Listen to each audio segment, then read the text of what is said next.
I'm not used to doing this without my husband. I just had to turn the camera on and come over here by myself. I'm spoiled. I'm back finally for a week 32 update. I know I've been gone for a few weeks. Nothing's been wrong. Haven't had the baby, obviously. I'm still here.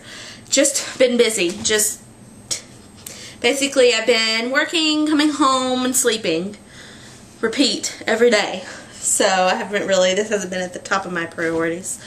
A lot has happened since I updated last.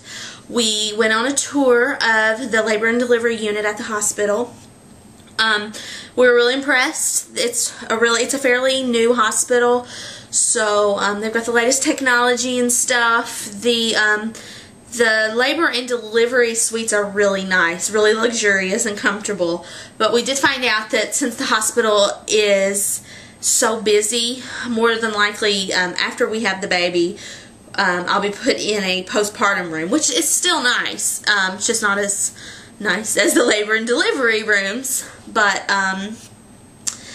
yeah, so that's that. We asked a lot of questions. You know, it made everything really seem real. Like, I got really nervous when we got up to that floor because I just thought, we're going to be here in a couple months. It's just kind of scary how fast it all happens and how fast it all comes.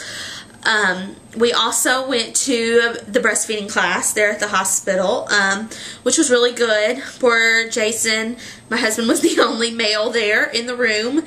She said that's the first time that's ever happened, that normally all kinds of husbands come with their wives, but yeah, he got to be the lucky man there by himself. So we got to practice with dolls and things like that. I learned a lot. I really want breastfeeding to work. I don't know a lot about it, so it was nice to go to the class, and we got a book about it. And it's really nice. The hospital offers a free, lactation service. They have lactation nurses there on call Monday through Friday. Not on call, they're there. They'll just automatically come Monday through Friday. So I kind of hope I don't have the baby on a weekend because they won't be there.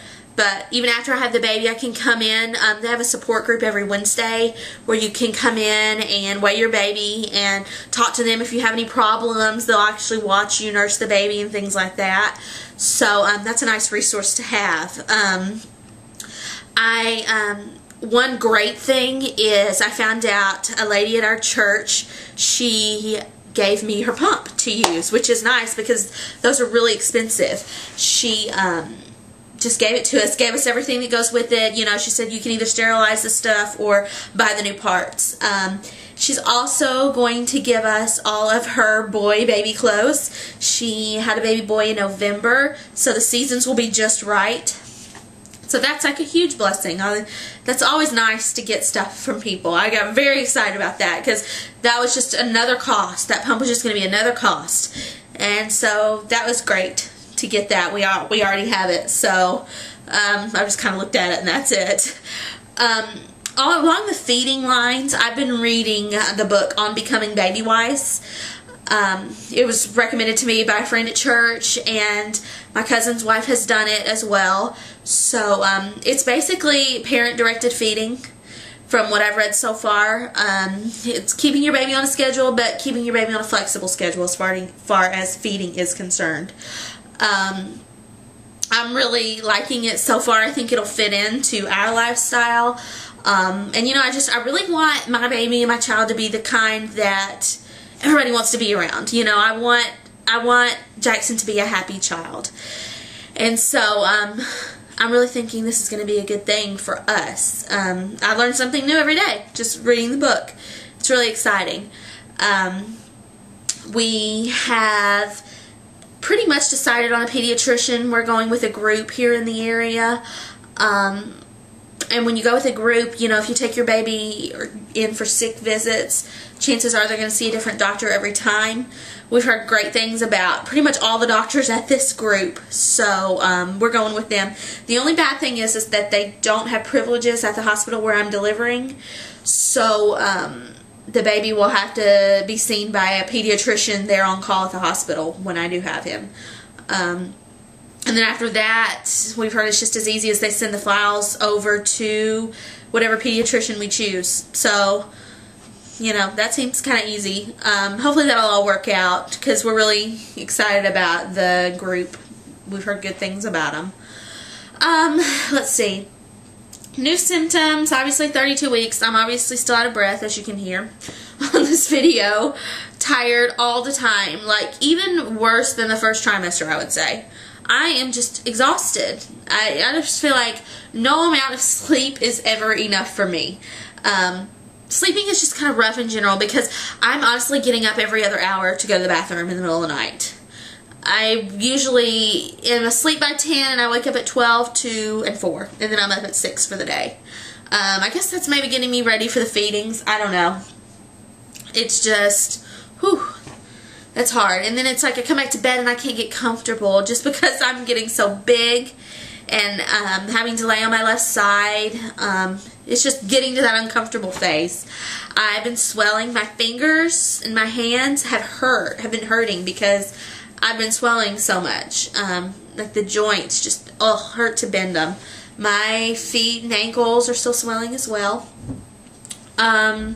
He has, at the beginning of this week, he was totally in my ribs, which was a new feeling because I've carried him so low this whole pregnancy. So all of a sudden he's up in my ribs, and that hurt. It hurt to breathe. And of course I had to sing at church, so that made it even harder to sing when he's up in my ribs. But I think he's moved back down as the week has gone on. So that was a new symptom. No stretch marks just yet. Knock on wood somewhere. I have some really tiny ones on my side, but they're invisible. But I'm sure they're coming. I'm just 32 weeks, so I know that those could be in my future. That's really, I've been gaining weight, but my doctor has not said a word to me about it. I went to the doctor on August 12th. I think it was 12th, maybe 15th. I don't know. And I was a nervous wreck when I got on the scale because I thought, oh my goodness, I've gained so much weight. He's going to say something to me. And the nurse just said, you're fine. If he was concerned about it, he would say something to you. So she just said, you're growing a healthy baby in there, so don't worry about it. So, that was a relief. What was not a relief was when I got in the doctor's office, when I got in the actual room. She took my blood pressure, and it was high. It was pretty stinking high. I don't know why. It's like I take it at home, and I'm fine. But then I get to the doctor's office, and it's high. And I'm not even worked up when I go in there. So, it's becoming a habit. So I'm scared the next time I go, they're going to do something about it, This was one of the few appointments that I went to by myself. So I sat there thinking, great, they're going to put me in the hospital to monitor me or something, and my husband's not even here. He's a teacher, so how do I get a hold of him during the day, But my doctor took my blood pressure again at the end of the appointment, and it had gone down. So it had gone down enough to where he let me go home, which was nice. Other than that, I'm measuring exactly right on track. The baby is growing exactly the way he needs to. I go back September 3rd, so that was 3 weeks after my last appointment. It was supposed to be 2, but he went on vacation, so